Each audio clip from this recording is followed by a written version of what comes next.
Halo semuanya, kembali lagi di pelatihan by NGI. Pada materi kali ini kita akan membahas mengenai penyusunan peta kesesuaian lahan, di mana tahap selanjutnya adalah proses layouting dari hasil kesesuaian yang telah kita overlay. Nah, mungkin pertama-tama disiapkan dulu ya data hasil kesesuaiannya, data hasil overlay-nya, kemudian kita klik project, setelah itu kita klik layout dan juga pilih layoutnya. Nah, ini untuk proses layoutingnya. Nah, selanjutnya kita bisa membuat area yang terlebih dahulu ya, dengan menggunakan rectangle. Di add item, kemudian add shape, dan juga add rectangle. Nah, ini kita bisa buat seperti ini. Kira disesuaikan saja ya nanti. Nah, oke, terus setelah itu kita buat lagi rectangle-nya, pembatasnya ya, untuk daerah mapnya dan juga daerah legend-nya. Kita item lagi, shape gitu. Oke, selanjutnya kita bisa atur begini. Jadi disesuaikan dengan keperluan saja. Kemudian rectangle lagi untuk area judulnya. Ini kalau misalkan sudah ada kotak seperti ini kita bisa copy saja supaya tidak bolak-balik gitu ke add item. Kemudian kita bisa membuat untuk area mata angin dan juga datum nanti ya di sini. Jadi sebenarnya nanti disesuaikan saja dengan preferensi masing-masing ya. Yang penting tahu konsepnya seperti itu. Dan ini untuk legendnya. Oke, setelah itu kita bisa tambahkan di sini untuk mapnya ya. Kita bisa add item dan juga add map.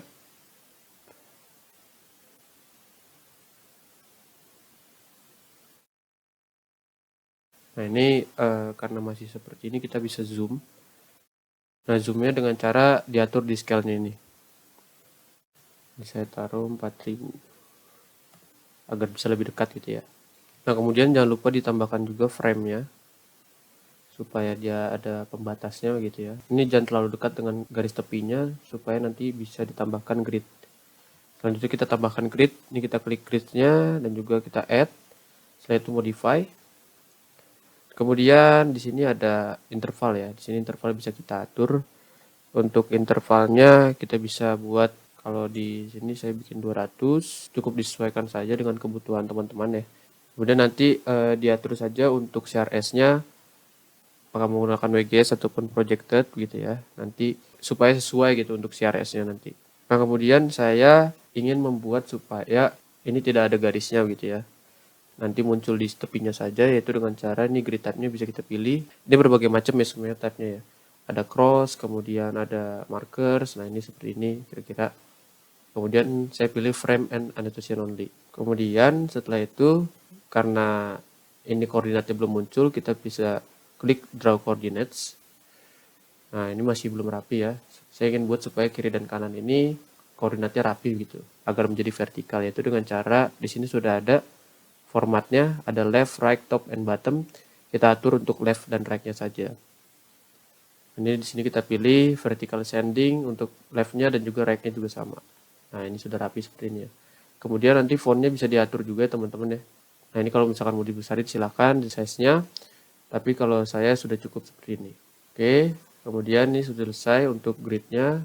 Selanjutnya kita tambahkan di keterangan. Ini judul ya, judul dari peta tersebut. Kita bisa add item, kalau misalkan untuk tulisan, ini bisa menggunakan add label ya. Add label, nanti bisa tambahkan di sini. Nah, ini bisa disesuaikan juga untuk ukurannya. Nah, kemudian di item properties ini sudah muncul ya untuk kita mau nulis apa gitu. Ini saya tulis untuk judulnya adalah peta kesesuaian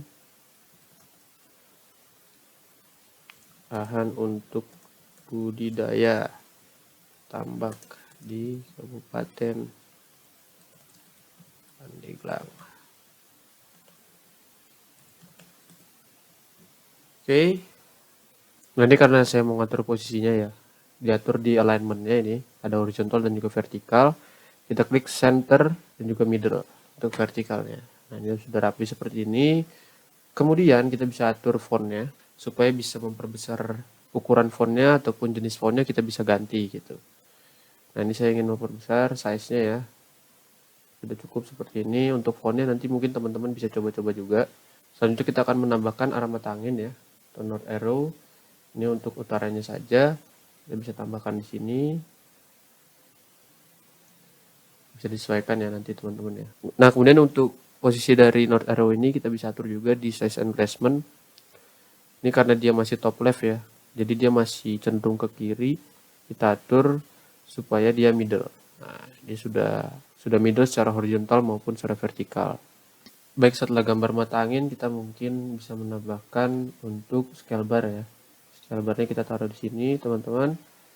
Nah, ini bisa disesuaikan lagi, bisa di adjustment lagi. Nah, dia untuk scale bar ini kita bisa atur di lebarnya, kurang lebih seperti itu ya. Kita bisa atur di lebarnya, nanti disesuaikan saja teman-teman ya untuk lebarnya. Mau atur seperti apa, kemudian, nah di sini style-nya bisa diatur double box ataupun single box juga tidak masalah, tergantung model peta yang teman-teman inginkan. Nah, untuk tingginya bisa diatur juga teman-teman di height, bisa 4, 5, ataupun 3, ataupun 2, nanti bisa disesuaikan lagi. Nah, kemudian di sini bisa ditambahkan juga untuk sumber acuan datanya. Nah, untuk tulisannya kita tambahin add label ya. Nah, kemudian bisa ditambahkan juga untuk sistem koordinatnya. Kita menggunakan UTM 48S. Kemudian untuk datumnya, oke. Nah, di sini bisa fontnya bisa dikecilin juga untuk size-nya ya, supaya dia tidak terlalu besar, dan ini bisa diatur untuk alignment-nya. Oke, nah, teman-teman, selanjutnya kita tambahkan legend ya. Nah, ini karena masih terlalu banyak ya teman-teman ya, jadi kita bisa hapus sebenarnya. Untuk legendnya kita klik auto update, dan juga kita buang gitu ya semua yang kira-kira tidak perlu. Ini teman-teman kalau misalkan sudah selesai dihapus, ini legendanya bisa ditaruh ke atas supaya dia kelihatan gitu ya.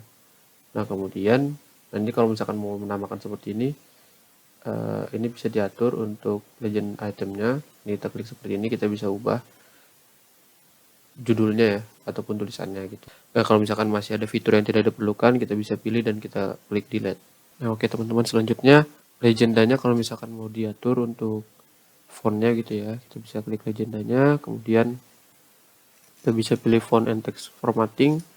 Nah, ini karena judulnya ini masuk ke dalam subgroup headings ya, nanti kalau misalkan teman-teman legendanya mungkin beda lagi.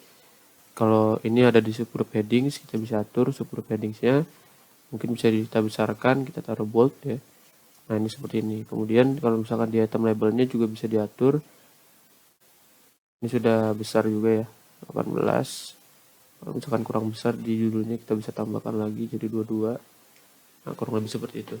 Nanti diatur saja teman-teman untuk fontnya. Nah, kemudian kita bisa tambahkan juga insert peta. Pilih sini insert. Oke, kemudian kita atur lagi alignment-nya. Nah, fontnya juga bisa kita atur ya. Kita bold. Oke, kemudian setelah ditambahkan judul, ini kita klik di map-nya ya. Setelah itu di pilihan layers, kita lock layers dan lock style for layers, supaya untuk tampilan petanya dia tidak mengikuti insert peta yang akan kita buat. Kemudian selanjutnya kita beralih ke canvas ya, canvasnya. Nah, ini silakan bisa menggunakan peta SAP RBI untuk penempatan dari insert petanya. Ini taruh di layer paling atas, kemudian di checklist ya. Kemudian setelah itu kita beralih ke layout lagi, kita buat add item dan add map. Nah, ini kita bisa atur lagi ya untuk penempatannya. Nah, oke, ini sudah muncul, dan daerah-daerahnya juga sudah muncul. Nah, kemudian bisa diatur untuk penempatannya. Kita bisa pilih ini ya, move item content. Nah, ini kita bisa pilih kalau misalkan ingin diatur-atur untuk kontennya. Selanjutnya kita bisa menggunakan overviews. Ini bisa ditambah supaya nanti areanya kelihatan gitu ya. Kemudian pilih map frame-nya yaitu map 1, artinya map yang area kesesuaian nih. Nah, ini sudah muncul untuk daerahnya. Dan scale-nya kalau misalkan masih terlalu besar gitu ya, masih terlalu jauh, kita bisa kurangi. Nah, ini bisa kita zoom seperti ini supaya dia bisa lebih dekat. Ini teman-teman juga bisa diatur ya ininya. Kemudian kita tambahkan frame-nya. Oke, ini sudah jadi. Silahkan bisa diatur lagi nanti. Nah, setelah itu kalau misalkan di sini mau ditambahkan untuk sumbernya ya, sumber pembuatnya atau instansinya. Ini kalau misalkan mau tambahkan gambar, bisa tambahkan juga add item, kemudian add picture ya. Nanti bisa tambahkan di sini. Tapi untuk sekarang saya akan meletakkan secara ini saja, secara tulisan ya. Nah, teman-teman mungkin bisa atur nanti ya. Kemudian kita bisa atur untuk namanya Nusantara Geoscience Institute.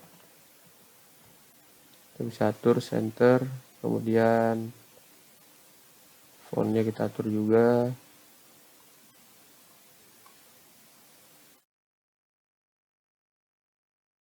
Nanti di sini juga bisa ditambahin juga untuk keterangannya gitu ya. Mana kalau fontnya itu bisa diperbesar. Kemudian kita pilih juga font lainnya.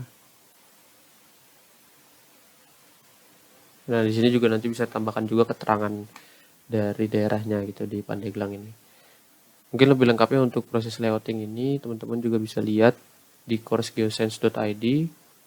Di situ juga dijelaskan secara lengkap ya teman-teman. Ini baru sebagian saja. Mungkin kalau misalkan mau secara lengkap bisa lihat di course tersebut. Dengan judul course-nya adalah layout peta dengan menggunakan QGIS. Di situ secara lengkap akan dibahas ya teman-teman ya. Juga ada materinya juga. Mungkin sekian dapat saya sampaikan mengenai penyusunan peta kesesuaian tambak ataupun proses layouting datanya. Terima kasih dan selamat mencoba.